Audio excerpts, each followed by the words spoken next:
யோவான் எழுதின சுவிசேஷம் 16ஆம் அதிகாரம். நீங்கள் இடறல் அடையாதபடிக்கு இவைகளை உங்களுக்கு சொன்னேன். அவர்கள் உங்களை ஜெப ஆலயங்களுக்கு புறம்பாக்குவார்கள். மேலும் உங்களை கொலை செய்கிறவன் தான் தேவனுக்கு தொண்டு செய்கிறவன் என்று நினைக்கும் காலம் வரும். அவர்கள் பிதாவையும் என்னையும் அறியாதபடியினால் இவைகளை உங்களுக்கு செய்வார்கள். அந்த காலம் வரும்போது நான் இவைகளை உங்களுக்கு சொன்னேன் என்று நீங்கள் நினைக்கும்படி இவைகளை உங்களுக்கு சொல்லியிருக்கிறேன். நான் உங்களுடனே கூட இருந்தபடியினால் ஆரம்பத்தில் அவைகளை உங்களுக்கு சொல்லவில்லை.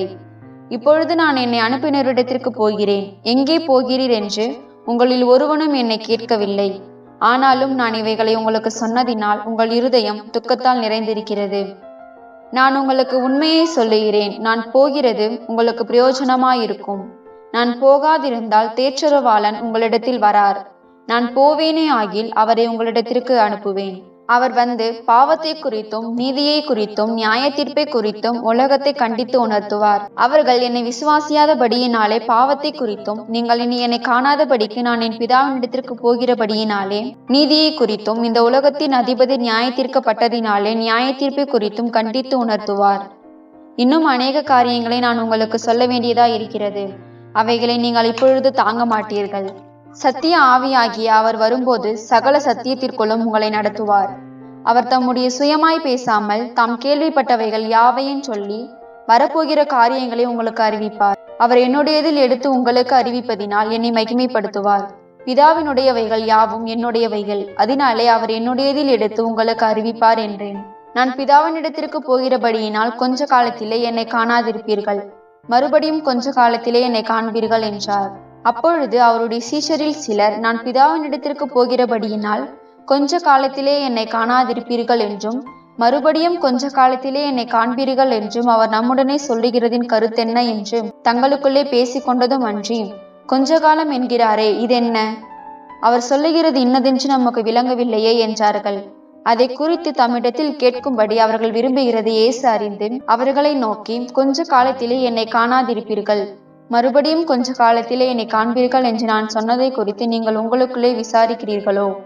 மெய்யாகவே மெய்யாகவே நான் உங்களுக்கு சொல்கிறேன், நீங்கள் அழுது புலம்புவீர்கள், உலகமோ சந்தோஷப்படும்.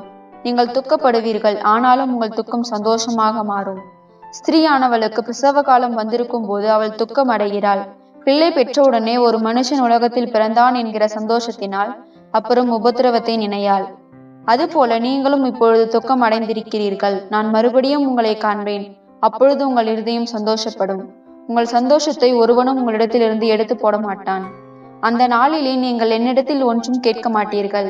மெய்யாகவே மெய்யாகவே நான் உங்களுக்கு சொல்லுகிறேன், நீங்கள் என் நாமத்தினாலே பிதாவினிடத்தில் கேட்டுக்கொள்வது எதுவோ அதை அவர் உங்களுக்கு தருவார். இதுவரைக்கும் நீங்கள் என் நாமத்தினாலே ஒன்றும் கேட்கவில்லை. கேளுங்கள், அப்பொழுது உங்கள் சந்தோஷம் நிறைவாயிருக்கும்படி பெற்றுக்கொள்வீர்கள். இவைகளை நான் ஓமைகளாய் உங்களுடனே பேசுகிறேன். காலம் வரும், அப்பொழுது நான் ஓமைகளை உங்களுடனே பேசாமல் பிதாவை குறித்து வெளிப்படையாக உங்களுக்கு அறிவிப்பேன். அந்த நாளில் நீங்கள் என் நாமத்தினாலே வேண்டிக் கொள்வீர்கள். உங்களுக்காக பிதாவை நான் கேட்டுக்கொள்வேன் என்று உங்களுக்கு சொல்ல வேண்டியதில்லை.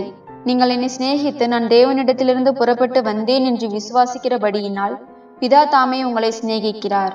நான் பிதாவினிடத்திலிருந்து புறப்பட்டு உலகத்திலே வந்தேன், மறுபடியும் உலகத்தை விட்டு பிதாவினிடத்திற்கு போகிறேன் என்றார். அவருடைய சீஷர்கள் அவரை நோக்கி, இதோ இப்பொழுது நீர் உவமையாய் பேசாமல் வெளிப்படையாய் பேசுகிறீர்.